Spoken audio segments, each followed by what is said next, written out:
తొలి తెలంగాణ ఉద్యమకారులకు పెన్షన్ మంజూరు చేయాలంటూ తెలంగాణ హైకోర్టు ఇచ్చిన ఆదేశాలు చారిత్రాత్మక విజయమని జస్టిస్ చంద్రకుమార్ అన్నారు. ఉద్యమకారుల సుదీర్ఘ పోరాటం త్యాగాలకు ఈ తీర్పు గుర్తింపుగా నిలుస్తుందని పేర్కొన్నారు.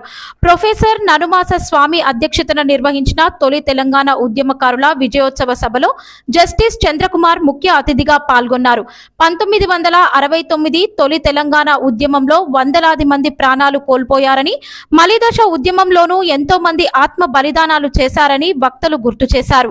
సుదీర్ఘ న్యాయ పోరాటం ఫలితంగా 49 మంది తొలి తెలంగాణ ఉద్యమకారులకు పెన్షన్ ఆదేశాలు లభించడం చారిత్రాత్మక ఘట్టమని తెలంగాణ విఠల్ అన్నారు. ఉద్యమకారుల హక్కుల కోసం ననుమాస స్వామి చేసిన న్యాయ పోరాటాన్ని పలువురు అభినందించారు. అనంతరం పెన్షన్ ఆదేశాలు పొందిన 49 మంది తొలి తెలంగాణ ఉద్యమకారులను ఎన్ఎస్టీవీ అధినేత ననుమాస సుభాష్ కుమార్ శాలువాతో ఘనంగా సన్మానించారు. ఉద్యమకారుల త్యాగాలకు దక్కిన ఈ గుర్తింపు తెలంగాణ చరిత్రలో ప్రత్యేకంగా నిలిచిపోతుందని పలువురు పేర్కొన్నారు. అందరికీ నమస్కారం. గౌరవనీయులు న్యాయమూర్తులు, ప్రముఖ తెలంగాణ ఉద్యమకారులు, వాగ్గేయకారులు, మేధావులు, పాత్రికేయ మిత్రులు, అభిమానులు మరియు ఈ విజయోత్సవ సభకు విచ్చేసిన ప్రతి ఒక్కరికి నా హృదయపూర్వక నమస్కారాలు. జై తెలంగాణ, జై జై తెలంగాణ. ఈరోజు ఈ వేదికపై కనిపిస్తున్న ఉద్యమకారుల చిరునవ్వులు చూస్తుంటే ఇది ఒక సాధారణ సభ కాదు, ఒక చారిత్రక విజయోత్సవం. ఎన్నో దశాబ్దాలుగా ఎదురు చూసిన న్యాయ సహకారమైన సందర్భంగా మనమంతా ఒక పండుగ వాతావరణంలో కలుసుకున్నాం. 1969 తొలి తెలంగాణ ఉద్యమంలో ప్రత్యేక తెలంగాణ కోసం పోరాడి జైలు శిక్షలు అనుభవించి తమ జీవితాలను ఉద్యమానికి అంకితం చేసిన అనేక మంది ఉద్యమకారుల త్యాగాలను చరిత్ర ఎన్నటికీ మర్చిపోదు. తెలంగాణ రాష్ట్రం ఏర్పడిన తర్వాత కూడా ఆ ఉద్యమకారుల త్యాగాలకు తగిన గుర్తింపు, గౌరవం, పెన్షన్ వంటి అంశాలు చాలా కాలం పరిష్కారానికి నోచుకోలేదు. ప్రభుత్వాల నిర్లక్ష్యం ఉన్నప్పటికీ ఉద్యమకారులు తమ న్యాయ పోరాటాన్ని మాత్రం ఆపలేదు. ఆ పోరాటానికి ఫలితంగానే సమున్నత న్యాయస్థానం 49 మంది తొలి తెలంగాణ ఉద్యమకారులకు పెన్షన్ ఆదేశాలు అందించడం ఒక చారిత్రక ఘట్టంగా నిలిచింది. ఇది కేవలం 49 మందికి లభించిన పెన్షన్ కాదు, ఇది తొలి ఉద్యమకారుల తరానికి లభించిన గౌరవం. ఇది ఉద్యమ త్యాగాలకు లభించిన గుర్తింపు. ఇది తెలంగాణ చరిత్రకు లభించిన న్యాయబద్ధమైన గౌరవం. వినీలాకాశంలో ఒక్కొక్క తార రాలిపోయినట్టుగా కాల ప్రవాహంలో ఎంతో మంది ఉద్యమకారులు మన మధ్య నుంచి దూరమయ్యారు. కానీ వారి ఆశయాలు, వారి త్యాగాలు, వారి పోరాట స్ఫూర్తి మాత్రం ఈ నేలపై శాశ్వతంగా నిలిచిపోయాయి. ఈరోజు మనం చూస్తున్న ఈ కార్యక్రమం ఆ ఉద్యమ తారల జ్ఞాపకాలను మరోసారి వెలుగులోకి తీసుకువస్తుంది. ఈ చారిత్రక విజయానికి కృషి చేసిన ప్రతి ఒక్కరికి ఈ సందర్భంగా మనస్ఫూర్తిగా అభినందనలు తెలియజేస్తున్నాను. ప్రత్యేకంగా తెలంగాణ తొలి వాగ్గేయకారుడు, అడ్వకేట్, జర్నలిస్టుగా, ఉద్యమకారుడిగా తన జీవితాన్ని తెలంగాణ ఉద్యమ చరిత్రకు అంకితం చేసిన ననుమాస స్వామి గారి కృషి ఈ విజయానికి ఎంతో కీలకమైనది. 1969లో జైలు శిక్షలు అనుభవించిన పలువురు వాగ్గేయకారులు ఒక బృందంగా ఏర్పడి కాకతీయ కల్చరల్ అసోసియేషన్ను ఏర్పాటు చేసుకోవడం కూడా తెలంగాణ సాంస్కృతిక ఉద్యమ చరిత్రలో ఒక విశిష్ట అధ్యాయం. ముచ్చర్ల ననుమాస స్వామి, రాజారాం వంటి తొలి తెలంగాణ వాగ్గేయకారులు కలిసి దుమ్ము దుమారం వంటి సాంస్కృతిక కార్యక్రమాల ద్వారా తెలంగాణ ప్రజల్లో ఉద్యమ చైతన్యాన్ని రగిలించారు. ఎన్ఎస్టీవీ ఆధ్వర్యంలో నిర్వహిస్తున్న ఈ విజయోత్సవ సభకు విచ్చేసిన ప్రతి పెద్దకు, ప్రతి ఉద్యమకారుడికి, ప్రతి అతిథికి మా హృదయపూర్వక కృతజ్ఞతలు. ఇక ఈ చారిత్రక విజయోత్సవ కార్యక్రమాన్ని అధికారికంగా ప్రారంభించుకుందాం. ముందుగా ననుమాస స్వామి గారిని వేదిక మీదికి ఆహ్వానిస్తున్నాం. తెలంగాణ అనే పదమే తన శ్వాసగా, తన మాటగా, తన జీవితంగా మలుచుకున్న తెలంగాణ విఠల్ గారిని వేదికపైకి ఆహ్వానిస్తున్నాం. జై తెలంగాణ, జై తెలంగాణ, జై జై తెలంగాణ, గట్టిగా కెమెరా, జై తెలంగాణ, జై తెలంగాణ.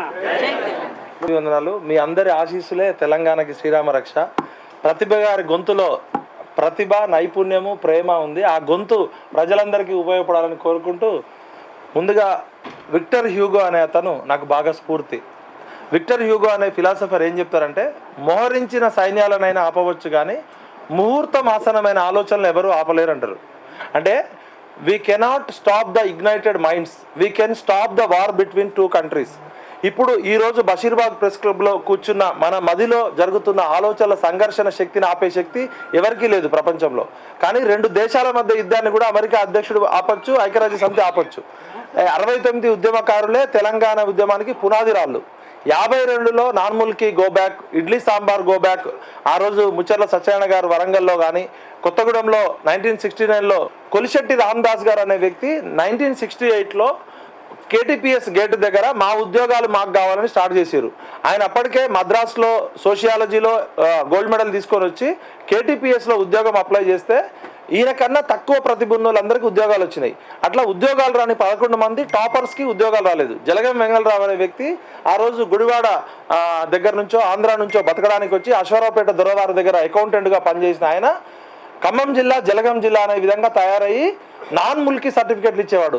ఇది నేను చెప్పిన కవిత్వం కాదు. PVRK ప్రసాద్ అని ఒక ఖమ్మం జిల్లా కలెక్టర్ ఉండే, టీటీడీ బోర్డు చైర్మన్ కూడా ఉండే. ఆయన టీటీడీలో ఈఓ ఆఫీసర్ ఉండే PVRK ప్రసాద్.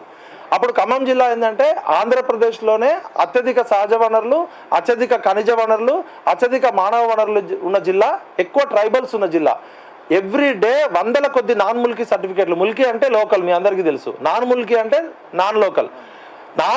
కృష్ణా జిల్లా, గుంటూరు జిల్లా, ఈస్ట్ గోదావరి, వెస్ట్ గోదావరి వాళ్ళకి ఒక కలెక్టరు దొంగ నాన్ ముల్కీ సర్టిఫికెట్లు ఇచ్చిండు. ఎవరి కోసం? వెంగళరావు గారు చెప్పారు. కానీ వెంగళరావు ఎక్కడవాడు? కృష్ణా జిల్లా వాడు, ఆంధ్రావాడు. అంటే అప్పటి నుంచే 69 నుంచే తెలంగాణ సహజ వనరులను కొల్లగొట్టడం స్టార్ట్ అయింది. ప్రపంచ పోరాటాల చరిత్రలో తెలంగాణలో 69 ఉద్యమం ఎందుకు ప్రత్యేకము, ఎందుకు నేను 69 ఉద్యమం తర్వాత ఎందుకు ఇన్వాల్వ్ అయినా అంటే, నేను ఒకసారి ఢిల్లీలో మహాశ్వేతాదేవి గారిని కలిసిన 2001లో ఢిల్లీలో ఉన్నప్పుడు. మీరు ఎవరో జార్జ్ ఫెర్నాండెస్ గారి ఇంట్లో కలిసిన. జార్జ్ ఫెర్నాండెస్ గారు ఇట్లా మేము పూణేలో TN శేషన్ స్కూల్ నుంచి మేము పోయినాం, రీసెర్చ్ స్కూల్ ఆఫ్ గవర్నెన్స్ నుంచి. ఆయన ఇంటికి పోతే అక్కడ మహాశ్వేతాదేవి గారు ఉన్నారు. వీళ్ళంతా తెలంగాణ పిల్లలని పరిచయం చేసిండు. తెలంగాణ అనే పదం ఒక మహామంత్రం నాకు. తెలంగాణ అంటే పోరాటాలకి ప్రతిరూపం.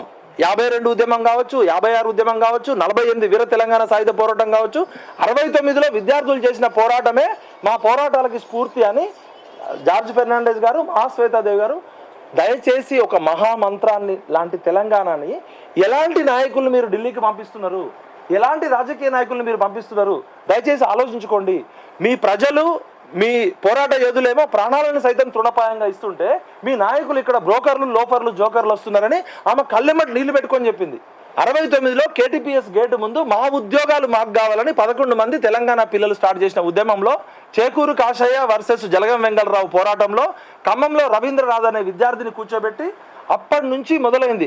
మా ఉద్యోగాలు మాకు కావాలని మొదలైన ఉద్యమంలో రాజకీయ నాయకులకు ఉద్యోగాలు వచ్చినాయి, పదవులు వచ్చినాయి. చెన్నారెడ్డి నుంచి కేసీఆర్ వరకు అందరికి వచ్చినాయి. కానీ ఏ తెలంగాణ కోసం అయితే 69లో పిల్లలు చనిపోయారో ఇంతవరకు వాళ్ళని గుర్తించుకోకపోవడము, గౌరవించుకోకపోవడం అనేది తెలంగాణ సమాజము, భారతదేశ సమాజము సిగ్గుతో తలదించుకోవాలి.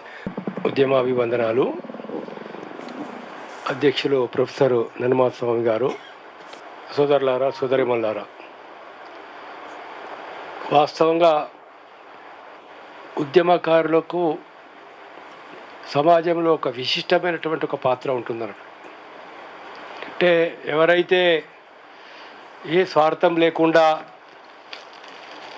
తమకేదో వస్తుందనేటువంటి ఆలోచన లేకుండా, ఆ రోజుల్లో ఫస్ట్ మీరు స్టార్ట్ చేసినప్పుడు ఎందుకోసం ఒక అన్యాయానికి వ్యతిరేకంగా, అక్రమాలకు వ్యతిరేకంగా, తెలంగాణకు అన్యాయం జరుగుతుంది, తెలంగాణ బిడ్డలకు ఉద్యోగం రావడం లేదు, తెలంగాణ నీళ్లు వేరే వైపు మరలిపోతున్నాయి, తెలంగాణకు బాగా అన్యాయం జరుగుతుంది, మళ్ళీ మనకు న్యాయం జరగాల అంటే ఏం చేయాలా అంటే రకరకాల కమిటీలు వేశారు, ఎన్నో చేశారు, ముఖ్యమంత్రులు మారారు, తెలంగాణ వాళ్ళు కూడా ముఖ్యమంత్రులు అయ్యారు, ఆంధ్ర వాళ్ళు ముఖ్యమంత్రులు అయ్యారు. కానీ ఎవరైనా కూడా తెలంగాణకు జరిగేటటువంటి అన్యాయం మట్టు కొనసాగుతూ వచ్చింది. దీనికి పరిష్కారం ప్రత్యేక తెలంగాణ వస్తేనే కానీ వేరే మార్గం లేదన్నటువంటి ఉద్దేశం చేత మొదటి నుంచి ఉద్యమం ప్రారంభమైంది. కష్టం ఒకరిది, ఫలితం ఒకరిది. మొదటి నుంచి మన రాష్ట్రంలో జరుగుతున్న పరిస్థితి. ఉద్యమాలు చేసింది ఎవరు, లాఠీ దెబ్బలు తిన్నది ఎవరు, కాల్పులలో చనిపోయింది ఎవరు, యువకులు ఆవేశానికి వచ్చి ఆత్మహత్య చేసుకున్నది ఎవరు? ఇక మా కొంతమంది నాయకులు ఉంటారు దాని లోపల, మేము కూడా చచ్చిపోతాం, పెట్రోల్ డబ్బా తీసుకురండి, దానిలో అగ్గిపెట్టు లేదట, పెట్రోల్ డబ్బా వస్తుంది అగ్గిపెట్టు ఎవరి దగ్గర లేదట అగ్గిపెట్టు. ఇటువంటి దొంగ దొంగ దొంగ నాయకులు అయితే ఉందో ఇవాళ ప్రజల్ని మోసం చేసి వాళ్ళు ఇవాళ వచ్చి మేము తెలంగాణ నాయకులం అని చెప్పుకుంటూ ఉంటే, ఉద్యమాలు చేసినామని చెప్పుకుంటుంటే ఈ నిజమైన ఉద్యమకారులు ఏమైపోవాల పరిస్థితి. సభకు నమస్కారం. ఈరోజు మనం సాధించిన విజయానికి ఇది ఉత్సవ సభ మాత్రమే. ఎవరో రాజకీయవేత్త కానీ ఎవరో కానీ కాదు. ఎందుకంటే నేను సాహిత్యంలో ఉన్నాను, ఆచార్యులు గారు కూడా సాహిత్యంలో ఉన్నారు. కాబట్టి మనం అనేది ఏంటనంటే ఈ దీనిలో ఉండేటువంటి వర్ణనలు వేరు, ఇక్కడ ఉండేటువంటి వర్ణనలు వేరు. ఇక్కడ నాతో కలిసి పనిచేసినటువంటి వాళ్ళే ఇక్కడ కూర్చున్నారు. నాతో పాటు వాళ్ళకు కూడా అంత క్రెడిట్ రావాల్సినటువంటి అవసరం కూడా ఉంది. అయితే మనం ఎక్కడి నుంచి ఎక్కడికి మొదలైనామనేది ఒక 2 నిమిషాలలో నేను చెప్తాను. మీకు కూడా తెలుసు కాబట్టి తెలిసిన వాళ్ళకు మీరు అనుభవించినటువంటి దాన్ని మీరు ఒకసారి జ్ఞాపకం చేసుకోండి. 2013లో తెలంగాణ మూమెంట్ డెటనర్స్ ఫోరం అని ఒకటి పెట్టాం. దానికి ఒక కారణం ఉంది. నేను అప్పుడు ఏదో పేపర్లో చూస్తున్నాను, ఈనాడులో ఏమొచ్చిందంటే ఉత్తరాఖండ్లో అక్కడి ఉద్యమకారులకు పెన్షన్ అని వచ్చింది. అరే ఇదేదో బాగానే ఉందే అని అనుకున్నాను, చూశాను. అది ఏమిటి ఎట్లా అనుకొని కొంతమందిని అడుగుతూ ఉంటే మా స్నేహితులు కొంతమంది డెహ్రాడూన్లో ఉన్నారు. ఆ డెహ్రాడూన్కు వస్తే నేను ఇవన్నీ కూడా ఇస్తామంటే నేను వెళ్ళాను. వెళ్ళిన తర్వాత అక్కడ వివరాలు తీసుకున్నాను. అది తీసుకొచ్చే వరకు మనకు రాష్ట్రం వచ్చింది. 2014 మనకు జూన్లో వచ్చినటువంటి రాష్ట్రం. ఆ తర్వాత 2015 వరకు కూడా మా పోరాటాన్ని సీఎం వరకే పరిమితం చేశాం. ఆయన కలవడం, అడగడం, చేయడం. కానీ 2015 తర్వాత కొంచెం ఉధృతంగా చేశాం. అప్పుడు వరంగల్ అంటే, కరీంనగర్ అంటే, ఖమ్మం అంటే చాలా ఉధృతంగా ఉండేది ఉద్యమం. అంతే ఎవరంటే వాళ్ళు వచ్చేది. అని సీఎం దగ్గరికి పోతేనే 100 మంది వస్తే ఇంతమంది వద్దని మమ్మల్ని 20 మందిని మాత్రమే పంపించారు. ఆయన సమతా బిల్డింగ్లకు వెళ్ళిన తర్వాత ఆయన మాట్లాడేది ఏంటంటే, మాజీ సీఎం కేసీఆర్ గారు ఆయన నిజంగా చెప్పాలి అని అంటే మాకు ఎంతో ప్రోత్సహించారు. మొట్టమొదటి ఏమన్నారంటే ఇంత సేకరణ ఇవన్నీ ఎన్ని ఉంటాయని అడిగారు. ఏం లేదు సార్, మొట్టమొదటి ఏంటంటే మాకు కోర్టు నుంచి కానీ తర్వాత పీడీ చట్టం కింద కానీ తీసుకొచ్చినాయి ఒక దాదాపు 3,000 ఉన్నాయి. తర్వాత ఎఫ్ఐఆర్లు ఒక 15 ఉన్నాయి, 45 ఉన్నాయి. ఇంకా ఎవరైనా కొత్తగా మనం ఇస్తున్నామంటే మాకు ఇవ్వాలి అని డిమాండ్ చేసే వాళ్ళు ఉంటారు. కాబట్టి 5,000 వరకు ఇవ్వాలి అని అంటే ఆయన ఒప్పుకున్నాడు. దానికి సాక్ష్యం ఎవరంటే ఈటల గారు, రెండవది కడియం గారు. వాళ్ళు ఇద్దరు ఉండగా మాట్లాడారు. అమ్మా ఏం చేశారనంటే ఇది చారిత్రాత్మకం అని మా ఫోటో దించి ఆ సమతా బిల్డింగ్ కూలిపోయేదాకా మా ఫోటోలు పెట్టారు. ఎవరు పోయినా కూడా స్వామి ఎందుకు అనే రాజకీయవేత్త కాదు కదా, ఇది ఎందుకు వచ్చినట్టు ఏం వచ్చినట్టు అని అంటే ఆయన ఏం చెప్పేవాడంటే ఆయనే 1969 ఉద్యమకారుల కోసం ఆయన పోరాటం చేస్తున్నాడని చెప్పాడు. అంటే ఇదంతా మీ క్రెడిటే, నాదేం కాదు, నేను వ్యక్తిని మాత్రమే. కాబట్టి మరొక విషయం ఏంటంటే ఆయన 2016లో 100 మందికి పెన్షన్స్ అని పెట్టడమే కాదు ఆయన ఒక జీవో కూడా ఇచ్చారు. అది అందరూ కూడా నచ్చదు. ఎందుకనంటే అది వరంగల్, కరీంనగర్, ఖమ్మం, సూర్యాపేట ఇట్లా ఉన్నాయి. వాళ్ళు అక్కడ ఉన్నటువంటి కొంతమంది పెద్దలు ఏమన్నారంటే అసలు తెలంగాణ అంటే ఈ ఒక్కటేనా జిల్లా, తర్వాత ఈ 2 జిల్లాలైనా కాదు కదా, దీన్ని ప్రకటించవద్దని పెద్ద పోరాటం చేశారు. మనము ఏమైనా కూడా అంటే ఒక మాట ఎట్లా ఉంటుందంటే ఆమె బాగుందా 4 రోజుల నుంచి కనబడటం లేదంటే ఎఫెక్ట్గా ఉంటుంది. కాబట్టి ఏమైంది అనేది అడుగుతారు. అట్లాగనే ఈయన చెప్పినటువంటి వాటిల్లో ఏమైందనంటే ఆనాడు 2nd ఫార్మేషన్ ఆఫ్ డే అంటే 2వ ఆతన దినోత్సవం ఆనాడు ఇది ప్రకటిద్దామని చేశాడు. మమ్మల్ని 100 మందిని పిలిచారు, మేము పోయి కూర్చున్నాం. ఏమైందేనంటే ఎప్పుడైతే ఈయన ఈ 100 మంది జాబితాను ప్రకటించాలి అని అనుకున్నప్పుడు అక్కడ కొంతమంది ఒకసారి జాబితా చూపెడతారనంటే ఆయన హోమ్ మినిస్టర్ అప్పుడు ఉన్నటువంటి నరసింహారెడ్డి గారికి అందజేశాడు. ఆయన చూసేవాళ్ళకి అక్కడ శ్రీధర్ రెడ్డి గారు వీళ్ళంతా ఉన్నారు, మహామహులు. మన శ్రీధర్ ఆచార్యకును మాకు తెలిసినటువంటి విషయము. కాబట్టి వాళ్ళు ఏమన్నారంటే వీళ్ళు ఎవరికి కూడా తెలియదే, నన్మాస్వామి ఎవరు, ఆరెవరు, వీరెవరు, ఈ 100 మంది పెట్టడం ఏంటి అని అంటే అక్కడ కాస్త గందరగోళం ఏర్పడింది. దాంతో చాలా లాస్గా మాట్లాడడం, ఒకరి మీద ఒకరు అరుచుకోవడం ఇట్లా జరుగుతుంటే అక్కడ గవర్నర్ మాట్లాడుతున్నాడు స్టేజ్ మీద, ఏది 2వ అవతారం దినోత్సవం అన్నాడు. అక్కడ కేసీఆర్ కూర్చున్నారు. ఆయన లోపల ఏమనిపించిందంటే ఏమైనా పొరపాటు జరిగిందా, ఇంకేమైనా ఉన్నదా, నన్నమ స్వామి నన్ను ఏమైనా తప్పుదారి పట్టించిందా అనే ఆలోచనలో ఉన్నాడు ఆయన.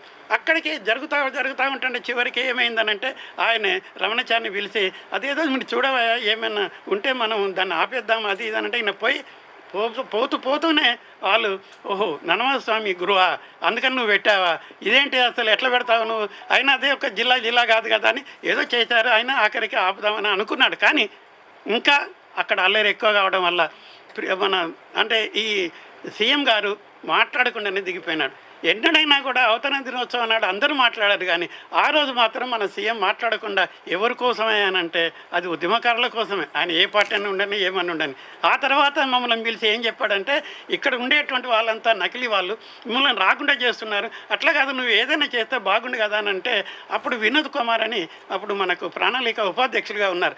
ఆయన ఏమన్నాడు, స్వామి నువ్వు లాయర్ కదా, నువ్వు కోర్టుకు పోతే బాగుంటుంది కదా అంటే మా అందరినీ ఒకసారి మీటింగ్ పెట్టి పెద్ద సభ వరంగల్లో పెట్టేసి మొగలయ్య హాల్లో పెట్టి అందరితోటి చెప్పాము ఏంది మన కర్తవ్యం, ఏం చేయాలి అంటే వాళ్ళు ఒకటే అన్నారండి, పోరాటం ఆపేది లేదు అని అంటే మరి కోర్టుకు పోవాల్సినటువంటి అవసరం ఉంటుంది, దానికి ఖర్చులు అవి అయితే మరి మన అందరూ పేదవాళ్ళు కదా ఎట్లా అంటే అందరూ కలిసి మీ వెనకాలని అన్నారు. అప్పుడు 2018లో మొట్టమొదటి రిట్ పిటిషన్ నేను హైకోర్టులో వేశాను. హైకోర్టుకు 82 మందికి ఆర్డర్స్ వచ్చినాయి.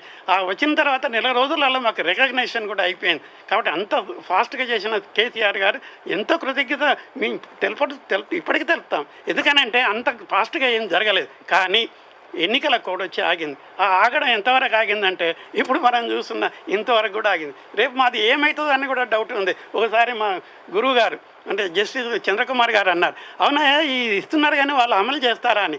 ఈ దీంట్లో అలా రాయలేదు. వాళ్ళు ఏం చెప్పారు దీంట్లో, ఇది కోర్టుకు వచ్చేది కాదు, మళ్ళీ ఏం చేసేది కాదు, వాళ్ళు వేరే కోర్టులో పోరాడేది కూడా ఏం లేదు, this is the last judgement అని అట్లా ఇచ్చారు. అంటే దానివల్ల ఏమవుతుంది, ఇక మీకు కాస్ట్ అని చెప్పడం ఇదంతా జరుగుతుంది. కాబట్టి మనం అనేది ఏంటంటే ఇంతవరకు వచ్చాము.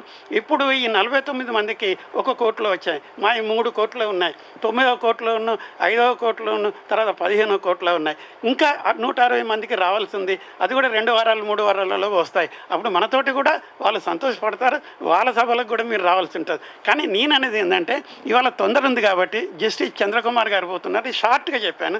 మనం మళ్ళీ మాట్లాడుకుంటే వేరే మాట్లాడదాం. కానీ ఇప్పుడు మాత్రం మన చరిత్రకు సంబంధించింది ఇది ఏమిటి అని అంటే అందరూ తెలంగాణ కోసం పోరాడి అందరూ తెలంగాణని రావాలని అనుకున్నారు. తెలంగాణ వచ్చింది, దోచుకున్నాడు, దాచుకున్నాడు, అందరూ నాశనం చేశారు. కానీ ఏది లేని వాళ్ళే ఉద్యమకారులు. ఆ ఉద్యమకారులు అనేటువంటి వాళ్ళకి ఏదైనా చేయాలనేటువంటి తపనతో హైకోర్టులో మొట్టమొదటి రిట్ పిటిషన్లు వేసాం. అది వచ్చినాక అమలు చేయకపోతే దాని మీద కంటెంప్ట్ కేసు కూడా వేశాం. ఈ కంటెంప్ట్ కేసులోనే 278 మంది ఉన్నారు. ఇప్పుడు 49 మందికి వచ్చినాయి. మిగతా వాళ్ళు కూడా 2 వారాల్లో వస్తుంది. కాబట్టి మనకు కూడా రేపు శుభదాయకం ఉంటుంది. కానీ మనం చేసినటువంటి పోరాటానికి ఫలితం ఏమిటంటే తెలంగాణ మనకు ఈ రాష్ట్రంగా వచ్చిందంటే మనకున్నటువంటి ఉద్యమకారులకు పెన్షన్ రావడం అనేది చాలా గొప్పతనంగా అంటున్నాం. నేను ఒకసారి తెలంగాణ గురించి చెప్పాను, వియత్నాం కంటే గొప్ప పోరాటం తెలంగాణది అని. మీరు చూడండి, తెలంగాణలో వచ్చినటువంటి పోరాటం 70 ఏళ్ళు అసలు నిజంగా చెప్పాలంటే. కానీ మనకు సంబంధించినంతవరకు రికార్డ్ ఏంటంటే 58 ఏళ్ళు. కానీ ఎంతన్నా కానివ్వండి, కానీ ఈ పోరాటం కానీ వెనుకకు తిరగకుండా అంటే ఏమంటారంటే యోధుడు వెనుక తిరగకుండా తీసుకొచ్చినటువంటి పోరాటం. ఈ పోరాటంలో చివరి దశలో మనకు వచ్చాం కాబట్టి మనం కూడా బతుకున్నాం. కాబట్టి ఈ తెలంగాణ వచ్చిన తర్వాత ఉద్యమకారులకు ఎవరు కూడా మనకు పెన్షన్లు ఇవ్వలేదని ఏ మినిస్టర్ దగ్గర కానీ ఏ ఎంపీల దగ్గర కానీ ఎవరి దగ్గర కూడా పోలేదు. మేము కోర్టుకు పోయినా తెచ్చుకున్నాం. అది మా క్రెడిట్ అని చెప్తూ ముగిస్తున్నాను. నమస్కారం. సభాధ్యక్షులు నరసింహస్వామి గారి సంగతి మీకు చెప్పక్కర్లేదు. నరసింహస్వామి గారి గురించి చెప్పాలంటే ఏనుగు బొమ్మ వేసిన దాని కింద ఏనుగని రాయాలనా, అందరూ తెలుస్తుంది కదా. అట్లా మీ అందరూ తెలిసిందే. ఆయన హైదరాబాద్కి వస్తే అదే దానం నాగేందర్, పిల్లలు పొట్టు కొట్టిండు కదా తెలంగాణ అంటే దానం నాగేందర్, అతనే కదా మంత్రి. అయితే ఇప్పుడు మనం చేయాల్సింది ఏంటంటే మనం ఆశ పెట్టుకోవద్దు. ఉద్యమకారులేమో మేము పోయి చెప్పకపోయి మేమే తెలంగాణ తెచ్చినామని.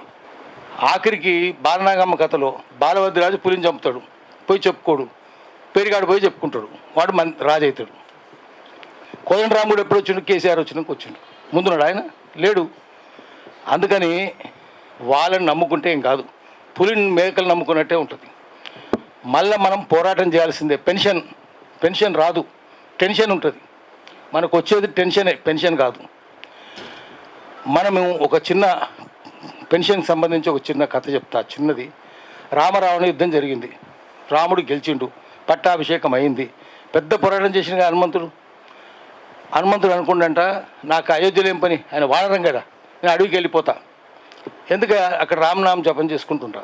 వెళ్ళిపోయిండు ఆయన. ఈ అయోధ్య లేడు. ఏడాది అయింది, 2 ఏళ్ళు అయింది, 5 ఏళ్ళు అయింది, 10 ఏళ్ళు అయింది. రామ్ అనుకుంటున్నాడు. 40 ఏళ్ళు అయింది. ముస్సలాయన అయిపోయిండు. చెట్టు ఎక్కలేకపోతుండు, పండుగ వేసుకోలేకపోతుండు, ఉపాసం ఉంటుండు. ఎవరో చెప్పినట్టు ఇప్పుడు ఉపాసం ఉంటుండంటే, ఒక పని చేయను, అయోధ్యకు పో. ఎందుకు? రాముడు పెన్షన్ ఇస్తుండే పోరాట యోధులకు, పెన్షన్ తెచ్చుకో అన్న. బాగానే ఉంటుంది. పోయిండు. పోతే గేట్ దగ్గర ఆపినట. ఎవరాను? నేను హనుమంతుని. హనుమంతుడు అంటే ఎవడు? అరే నేను యుద్ధమా? ఈ ముసలోడు యుద్ధం చేసినాడు చూడు, తెల్లంటి కలిసి వీడైంది. లేదు నేను కొండను తెచ్చిన ఇంత కథలు చెప్తున్నాడు చూడు. ఆఖరికి అడిగినట, ఎందుకు పోతావు నువ్వు? పెన్షన్ అడుక్కున్నావు. పెన్షన్ అంటే పైసలు వస్తాయి కదా నీకు? వస్తాయి. మరి మాకేమిస్తావు అని నోరెళ్ళు పెట్టినట్టు. రామరాజ్యం అంటే ఇట్లా అవినీతి ఉంటుందా అని. లేలే పైసలు ఇస్తేట్టున్నా లోపల పంపిస్తాం. పైసలు నా దగ్గర ఏముందా? బొచ్చు అన్నట. బొచ్చు పెద్దగా ఉన్నాడుగా, ఇంత బొచ్చు ఉంది. అరే పీకండ్రా, ఇది అమెరికాలో విగ్గు పెడితే చాలా గిరాకీ వస్తుంది, పీకండ్రా అన్న. పీకుతామని ఏడుస్తుండ్రు, రక్తం కారుతుంది, గుట్టపడేది. ఇప్పుడు బాగుంటుంది, పంపించండి లోపలికి అన్నట. హనుమంతుడు అంతా చూసుకొని రక్తం కారుతుంటే కోపం వచ్చిందట. ఇంత అవినీతి ఉంటుందా అని నేను చెప్తా రామునికి మీ సంగతి అన్నట. అంటే గట్టిగా పట్టుకున్నారట. పట్టుకొని 10 మంది పట్టుకొని జైలు పెట్టినట. వీడెవడో కోతిగాడు వచ్చి నేను హనుమంతుడని చెప్పుకుంటున్నాను ఇంపర్సనేషన్ కేసు పెట్టినారు. హనుమంతుడు జైలు ఉన్నాడు, రావణ దగ్గర ఉన్న అందరూ మంత్రులైనరు. ఇప్పుడంతా అదే నడుస్తున్నది. ఇప్పుడు ఒకటే. అందుకని మనకు పెన్షన్లు రావు. దొంగల రాజ్యమే ఉన్నది. తెలంగాణలో ఇంకా గజ దొంగల రాజ్యం ఉంది. అక్కడ దొంగల రాజ్యం ఉంటే ఇక్కడ గజ దొంగల రాజ్యం ఉంది. అందుకని వాళ్ళని ఎవరు నమ్ముకోవద్దు. మళ్ళీ ప్రజలను చైతన్యవంతం చేయాలి, మళ్ళీ పోరాటం చేయాలి. తెలంగాణ రాలేదు. నమస్కారం. మా మిత్రుడు స్వామి గారు ఆయన ప్రొఫెసరు, లాయర్ అనకూడదు, న్యాయవాది అనాలి. ఆ పెన్షన్ గురించి మనం పోరాడుతుంటే, ప్రతిదానికి పోరాడే పరిస్థితి ఉంటే మీరు ఎప్పుడు ఇస్తారు పెన్షన్లు అనే ప్రశ్న మీ ఎదురుగా ఉంటుంది. 69 ఉద్యమంలో స్వయంగా పాల్గొని ఆ ఉద్యమాన్ని ముందుకు తీసుకుపోయి ఆ ఉద్యమంలో పాల్గొన్న వాళ్ళందరికీ భవిష్యత్తులో ఏం చేయాలనే దిశ నిర్దేశించిన నన్నమస్తు స్వామి గారు ప్రొఫెసర్. వారి యొక్క కృషి వలనే 1969లో మనం అందరం ఆ రోజు కాసు బ్రహ్మానందరెడ్డి ప్రభుత్వానికి ఖిలాఫుగా విద్యార్థి ఉద్యమమే ముందుగా స్టార్ట్ అయింది. విద్యార్థులు అందరూ రోడ్డు మీదకి వచ్చి మేము కాక చదువుకుంటే మా ఉద్యోగాలు పోతాయి. అప్పుడే ములికి ఉద్యమం వచ్చింది 1956లో. మేము చిన్నప్పుడు 5-6 ఏళ్ళు ఉంటాం. ఆ ఉద్యమం వచ్చినప్పుడు ఆంధ్ర గో బ్యాగ్ అనేది అప్పుడే వచ్చింది. దాని తర్వాత 69లో ఎవరు చేస్తే బాగుంటుందనే ఉద్దేశం వచ్చినప్పుడు విద్యార్థులే బాగా పాల్గొన్నారు. ఎక్కడ చూసినా కూడా. మేము 1969లో ఆత్మకూరు హై స్కూల్ నుంచి మేము ఒక పోస్ట్ ఆఫీస్ మీద 15 మంది చొప్పున ధర్నా చేసి ఆ రోజు జైలుకు పోయినాం. నేనేమంటానంటే, నా ఉద్దేశం ఏంటంటే, 369 మందిని బ్రహ్మానందరెడ్డి పొట్టన పెట్టుకున్నాడు. బ్రహ్మానందరెడ్డి పొట్టన పెట్టుకున్నాడు కాబట్టి ఆ 369 మంది చంపిన వాళ్ళందరినీ లిస్టు తీసి ఈ 369 మంది యొక్క పేర్లను ఇలా బంజారా హిల్స్లో బ్రహ్మానందరెడ్డి పార్క్ పెట్టిండు. ఆ పార్క్ వాని పేరు తీసేసి ఈ 369 మందిని కూడా దాని చుట్టూరుగా వాళ్ళ యొక్క అది పెట్టాలని, వాళ్ళ స్తూపాలు పెట్టాలని నా యొక్క విజ్ఞప్తి.